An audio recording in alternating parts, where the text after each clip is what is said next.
Mean Q को एक बहुत ही भयानक बीमारी है जिसमें वह जब भी किसी दूसरे इंसान को टच करता है तो इसके जिस्म पर खौफनाक दाने पड़ने लगते हैं और इसे सांस लेने में भी दिक्कत होती है, यहाँ तक कि वह बेहोश हो जाता है या मर भी सकता है।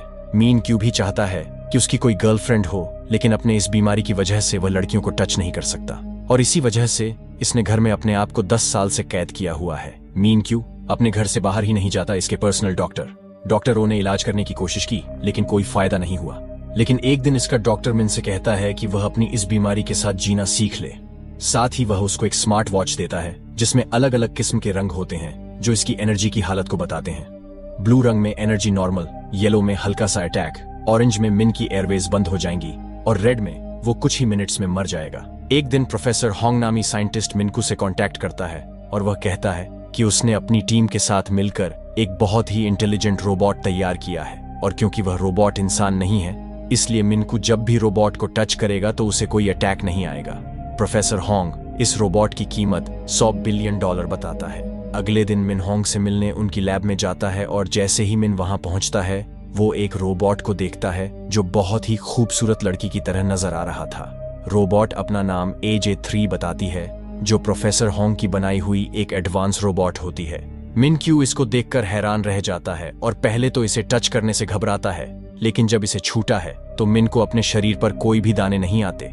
यह देखकर वो बहुत खुश हो जाता है और AJ3 प्रोजेक्ट में फंड भी लगा देता है। अगले दिन लैब में प्रोफेसर की टीम रोबोट को टेस्ट कर रही होती है, तभी टीम का एक बंदा सोडा की बोतल फेंकता है जिसकी एक बूंद रोबोट के प्रोसेसर में जा गिरती है जिससे शॉर्ट सर्किट होता है और रोबोट तबाह हो जाता है। प्रोफेसर और उनकी टीम परेशान हो जाती है क्योंकि अगले दिन AJ3 को डिलीवर करना था। रोबोट को रिपेयर करने में बहुत सारे दिन लग जाएंगे और इससे इनकी डील कैंसिल भी हो सकती है, इसलिए प्रोफेसर होंग एक प्लान बनाता है। उसे याद आता है कि उसकी एक्स गर्लफ्रेंड जिया जो कि रोबोट AJ3 की प्रोटोटाइप है, वो जिया को रोबोट बनाकर भेजने का सोचता है। अगले दिन प्रोफेसर जिया से मिलने जाता है। प्रोफेसर होंग जिया से कहता है कि अगर वो एक दिन के लिए AJ3 बने तो वो उसे 10 मिलियन देगा। यहाँ हमें पता चलता है कि जिया बहुत गरीब है और इसे पैसों की जरूरत है, इसलिए वो इस ऑफर को एक्सेप्ट कर लेती है। प्रोफेसर अगले दिन जिया को लैब में ले जाता है और उसे रोबोट दिखाता है। इसके बाद सब मिलकर उसे सिखाते हैं कि AJ3 किस तरह से काम करता है और जिया को रोबोट जैसे सेम कपड़े पहनाते हैं, उसके सर पर विग और आंखों में लेंस लगाते हैं जो कैमरे की तरह काम करते हैं। प्रोफेसर और उसकी टीम कैमरे की मदद से जिया को मॉनिटर करेंगे। अब जिया को सब समझाने के बाद एक लॉकर में बंद करके मिन क्यू के घर में लाया जाता है। मिन क्यू जैसे ही उस लॉकर को खोलता है तो जिया उसे देखकर डर जाती है। यहाँ हमें पता चलता है कि कुछ दिन पहले जिया फूड की डिलीवरी देने मिन क्यू के पास जाती है। मिन क्यू को फूड की क्वालिटी पसंद नहीं आती, जिस वजह से वो जिया को पेमेंट करने से इनकार कर देता है, इसलिए जिया उससे लड़ने लगती है। लेकिन मिन क्यू इससे फिजिकल कांटेक्ट से बचने की कोशिश करता है और उसे दूर फेंक कर वहां से निकल जाता है। अब क्योंकि जिया उसे देखकर डर गई थी, इसलिए मिन प्रोफेसर को कॉल करता है और उससे पूछता है कि यह सब क्या हो रहा है। ये सुनकर प्रोफेसर होंग एक कहानी बनाता है और कहता है कि AJ3 के 2 मोड है, ऑपरेशनल और फ्रेंडली मोड। ऑपरेशनल मोड में वह प्रोफेशनली काम करती है, जबकि फ्रेंड मोड में वह एक इंसान की तरह काम करती है। रोबोट अब फ्रेंड मोड में है, लेकिन इसे एक बटन दबाकर ऑपरेशनल मोड में बदला जा सकता है। मिन क्यू प्रोफेसर की बात मान देता है और रोबोट की गर्दन के पीछे बटन दबा देता है। जिया के रीसेट होने के बाद मिन क्यू इस रोबोट का इंटेलिजेंस टेस्ट लेता है। इसी वक्त लैब की बिजली चली जाती है, जिसकी वजह से जिया का प्रोफेसर से राब्ता खत्म हो जाता है। अब इसे अपने आप से ही मिन क्यू को मैनेज करना होगा। सबसे पहले मिन क्यू जिया को एक बॉक्स 3 मिनट के अंदर खोलने के लिए कहता है, जिसका पासवर्ड मैथ के हिसाब से मालूम होना था। जिया को मैथ बिल्कुल भी नहीं आती थी, इसलिए वह डब्बे को तोड़कर खोल देती है, जिससे मिन क्यू बहुत हैरान हो जाता है। दूसरे टेस्ट में मिन इसे 10 सेकंड के अंदर अंडे को छीलने के लिए कहता है। जिया पहले एक रेस्टोरेंट में काम करती थी, इसलिए वो आसानी से ये कर लेती है। मिन क्यू इससे बहुत खुश हो जाता है, इसीलिए वो रोबोट के होशियार होने की तारीफ करता है। इसी वक्त लैब में बिजली वापस आ जाती है और जब वो जिया के लेंस से जुड़ते हैं तो वो ये देखकर हैरान हो जाते हैं कि जिया मिन क्यू पर गुस्सा हो रही है, क्योंकि मिन क्यू ने बैटरी चेक करने के लिए अपना हाथ आगे बढ़ाया था। ये देखकर प्रोफेसर घुटनों के बल बैठ जाता है। इसी वक्त प्रोफेसर को मिन क्यू का फोन आता है और वो कहता है कि तुम मुझे धोखा देने की कोशिश कर रहे हो, क्योंकि इसमें इस्तेमाल होने वाली बैटरी खराब है, जिसकी वजह से AJ3 का सीना फूल गया है। ये सुनकर प्रोफेसर एक और झूठ बोल देता है कि उसने AJ3 की बैटरी को अपडेट किया है। साथ ही मिन क्यू को खबरदार करता है कि वो उसके सीने को ना छुए, क्योंकि ऐसा करने से शॉर्ट सर्किट हो सकता है। इसके बाद मिन क्यू मेडिसिन लेने जाता है, लेकिन अचानक उसका दम घुटने लगता है और वो जमीन पर गिर जाता है। उसे सांस लेने में मुश्किल होती है। उसी वक्त जियाह दौड़कर आती है और उसकी पीठ थपथपाकर उसकी मदद करती है। मिन क्यू जैसे ही होश में आता है, वो हैरानी से पूछता है कि मेरे ऑर्डर के बगैर तुमने मेरी मदद कैसे की, जिस पर जियाह कहती है कि वो बहुत सी ऐसी चीजें बगैर ऑर्डर के कर सकती है। इसके बाद पहली बार मिन क्यू फिजिकल कांटेक्ट करता है, लेकिन हैरत की बात यह है कि मिन क्यू को किसी तरह की एलर्जी नहीं होती। रात होते ही जियाह को लैब में लाया जाता है। प्रोफेसर होंग उसे डांटता है क्योंकि वो एक्सपोज हो चुकी थी। ये सुनकर जियाह मायूस हो जाती है, क्योंकि उसे लगता है कि उसने अच्छा काम नहीं किया, और वो नाराज होकर बाहर चली जाती है। उसी वक्त प्रोफेसर को एक बुरी खबर मिलती है कि AJ3 को रिपेयरिंग के लिए अफ्रीका भेज दिया है और उसे वापस आने में कम से कम 2 हफ्ते लगेंगे। इसी वक्त मिन क्यू की कॉल आ जाती है और वह प्रोफेसर से कहता है कि उसे 1 महीने के लिए AJ3 चाहिए। वो रोबोट को अच्छी तरह से समझना चाहता है। अब प्रोफेसर के पास जियाह को वापस लाने के अलावा दूसरा कोई रास्ता नहीं बचा था, इसलिए वह जियाह के पास जाता है और उसे कुछ हफ्तों के लिए रोबोट बनने का कहता है। इस बार वो उसे ज्यादा पैसे देने की पेशकश करता है, इसीलिए जियाह राजी हो जाती है। प्रोफेसर कहता है कि जब तक असली AJ3 नहीं आ जाती तब तक तुम्हें काम करना पड़ेगा, और हम तुम्हें हर रात रिचार्ज करने के बहाने लैब में वापस ले आएंगे। अगले दिन बदकिस्मती से जिया को डायरिया हो जाता है और वो मैनेज करने की बहुत कोशिश करती है, लेकिन गलती से वो फार्ट कर देती है। मिन क्यू हैरानी से पूछता है कि ये कैसी आवाज है, जिस पर रोबोट जवाब देता है कि ये आपने किया है मेरे मालिक। जल्द ही गंध चारों तरफ फैल जाता है, इसलिए जियाह उसे कपड़े बदलने को कहती है। मिन क्यू उस पर यकीन कर लेता है, क्योंकि उसके ख्याल से यहाँ पर और कोई इंसान नहीं है, और वो कपड़े बदलने चला जाता है। इसका फायदा उठाकर जियाह भागकर वॉशरूम की तरफ निकल जाती है। मिन क्यू जल्दी से वापस आ जाता है और वो देखता है कि रोबोट गायब है। वह उसे घर में ढूंढने लगता है और आखिरकार वो देखता है कि जियाह उसके महंगे परफ्यूम से टॉयलेट को साफ कर रही है। मिन क्यू ये देखकर हैरान हो जाता है और कहता है कि रोबोट तो पानी को हाथ नहीं लगाते, तो तुम ये सब कैसे कर रही हो। उस वक्त जियाह झूठ बोल देती है कि वो एक एडवांस रोबोट है जो इन सभी कामों में माहिर है। जब मिन क्यू जाने वाला होता है तो वो नोटिस करता है कि जियाह के चेहरे पर पसीना आ रहा है। वो उसके करीब जाने की कोशिश करता है, लेकिन उसका पैर साबुन पर आने की वजह से वो गिर जाता है। जियाह उसकी तरफ भागती है, लेकिन मिन को बचाने की बजाय वह परफ्यूम पकड़ती है और उसके ऊपर गिर जाती है। लोहे की प्लेट होने की वजह से मिन के पेट पर चोट लग जाती है। अगले दिन जियाह सफाई कर रही होती है तो वो गलती से कार्ड्स गिरा देती है, जिसे मिन ने 10 साल से संभाल कर रखा हुआ था। ये देखकर मिन क्यू गुस्सा होता है। इससे पहले कि वो और कुछ कहता, जियाह कहती है कि उसकी बैटरी 5% तक रह गई है और वो अपने आप को स्टैंड बाय मोड पर रखने का बहाना करती है। इसके बाद मिन क्यू प्रोफेसर होंग से मिलता है। उसे कहता है कि रोबोट की गलतियों की वजह से वो बहुत परेशान हो गया है, लेकिन प्रोफेसर उसे कहता है कि उसे और डीप रिसर्च के लिए वक्त दिया जाए। मिन क्यू इस बात पर राजी हो जाता है। अगले दिन मिन के बहुत खास मेहमान आने वाले थे, इसलिए वो जियाह को बाहर आने से मना करता है। वो कोई और नहीं बल्कि रिया उसका पहला प्यार थी।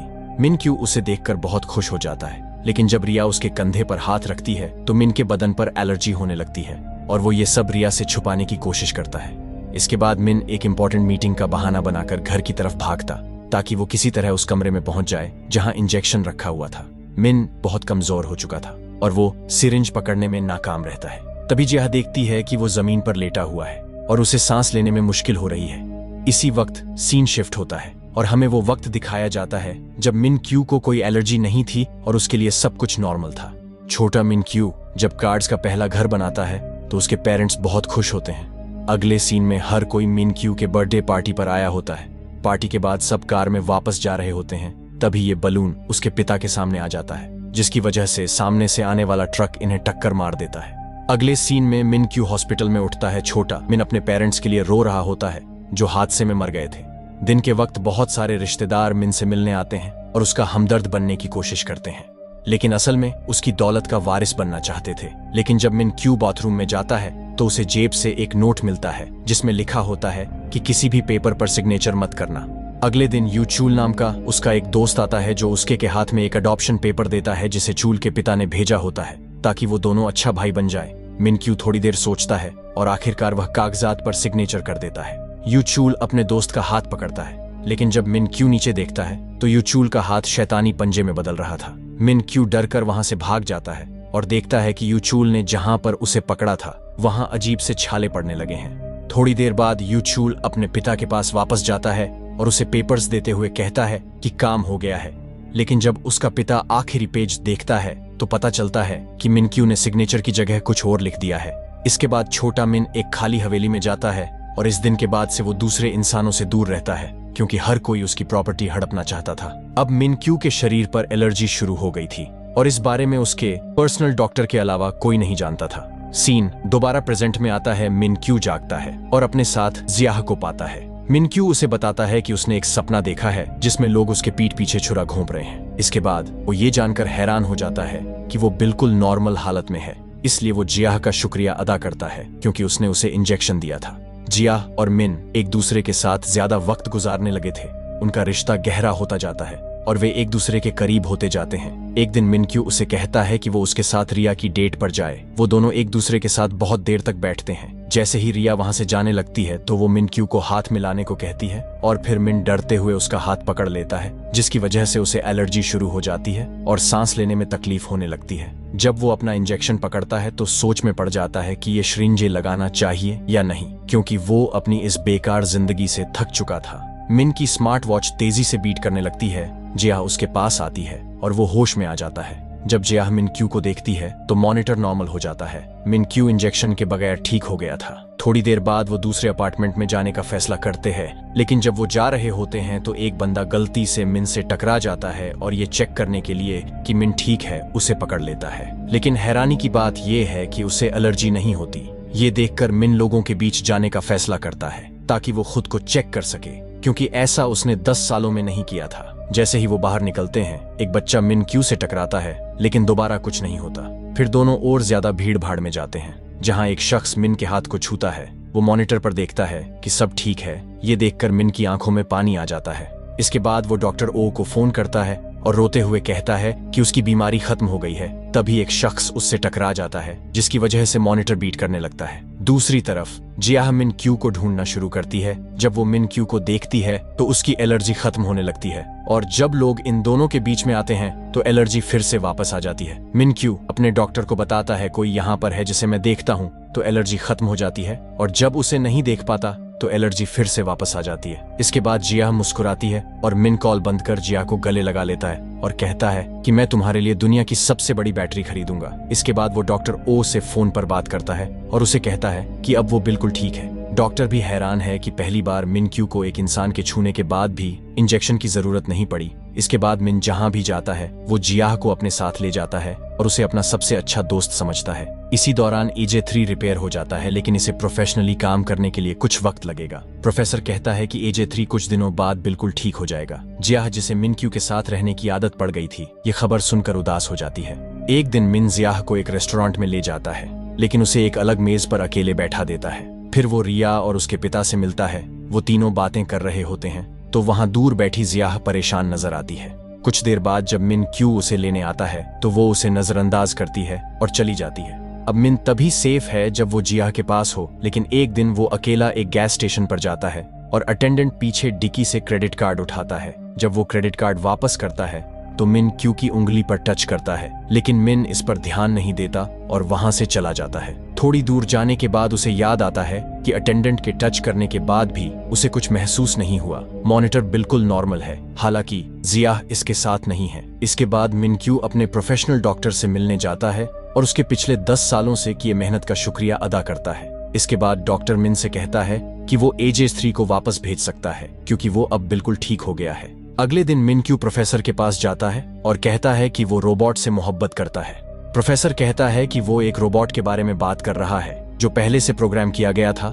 ये सुनकर मिन कहता है कि वो पागल हो रहा है और प्रोफेसर से इसका हल पूछता है। अगले दिन प्रोफेसर मिनक्यू के पास आता है और उसे कहता है कि एक रास्ता है, अगर वो AJ3 को रीसेट कर दे, इस तरह वो सब कुछ भूल जाएगी और तुम अपनी जिंदगी में आगे बढ़ सकोगे। मिन उदास हो जाता है, लेकिन वो जानता है कि अब यही एक रास्ता बचा है। इसके बाद जियाह भी ये खबर सुनती है और वो भी परेशान हो जाती है। जियाह आखिरी बार AJ3 के कपड़े पहनती है। अगले सीन में हम देखते हैं कि जियाह मिनक्यू के सामने खड़ी है और बर्फबारी हो रही है और मिनक्यू उसे आखिरी बार सैर के लिए ले जाता है। फिर ये दोनों वापस हवेली आते हैं। आखिरकार वो एक दूसरे का सामना करते हैं। मिनक्यू उसका शुक्रिया अदा करता है। ये सुनकर जियाह की आंखों में आंसू आ जाते हैं। इसके बाद मिन जियाह के पास जाता है और अपनी माँ का लॉकेट निकालकर जियाह के गले में डाल देता है। इसके बाद वो उसे गले लगाता है और रीसेट का बटन दबा देता है। लैब में असली AJ3 रिपोर्ट देता है कि मिन का फोल्डर डिलीट कर दिया गया है। रात को मिन, क्यू और जियाह सोते वक्त रोते हैं। जियाह इतना रोती है कि अगली सुबह वो बीमार पड़ जाती है। उसे हॉस्पिटल ले जाया जाता है और हम देखते हैं कि उसने अभी भी मिन की माँ का लॉकेट पहन रखा है। इसके बाद वो दोनों अपनी जिंदगी में आगे बढ़ जाते हैं, जहाँ जियाह अपनी दादी के शहर चली जाती है, जबकि मिन रिया के साथ शादी की तैयारी करता है। एक दिन मिन ट्रेन पर चढ़ता है, जहाँ वो AJ3 जैसा चेहरा देखता है और वो ये सोचता है कि ये वही सेम रोबोट है। दोनों एक दूसरे के आमने सामने बैठने के बावजूद कुछ भी बात नहीं करते, क्योंकि जियाह को मिन क्यू के साथ बोलने से मना किया गया था। लेकिन मिन क्यू को शक होता है कि ये वही रोबोट है, इसीलिए वो प्रोफेसर को फोन करता है और कहता है कि उसने AJ3 जैसा चेहरा देखा है, जिस पर प्रोफेसर कहता है कि उसने रोबोट को किसी ऐसे शख्स जैसा बनाया था जो उसका जानने वाला था।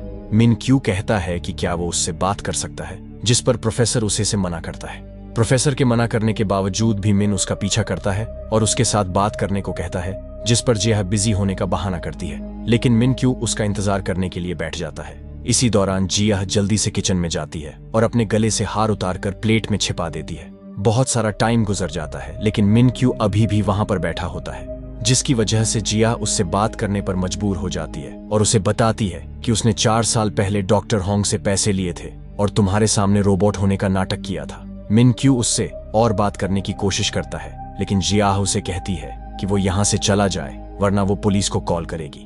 मिन क्यू चालाकी से उसकी दादी से पूछता है कि क्या उसके पास रहने के लिए कमरा है, जिस पर वो औरत हाँ कह देती है और मिन को रात भर वहीं पर रहने देती है। अगले कुछ दिनों तक वो दादी के साथ अच्छे संबंध बना देता है, साथ ही जियाह का अटेंशन भी हासिल कर लेता है और उसे अपने साथ गुजारे वक्त की याद दिलाता है। एक दिन मिन क्यू रेस्टोरेंट पर जाता है तो इसे पता चलता है कि जियाह यहाँ से जा चुकी है, इसलिए वो उसे यहाँ हर जगह ढूंढने लगता है और आखिरकार उसे ढूंढ लेता है। उसे देखकर जियाह जल्दी से नेकलेस छुपा लेती है, लेकिन वो नेकलेस देख लेता है।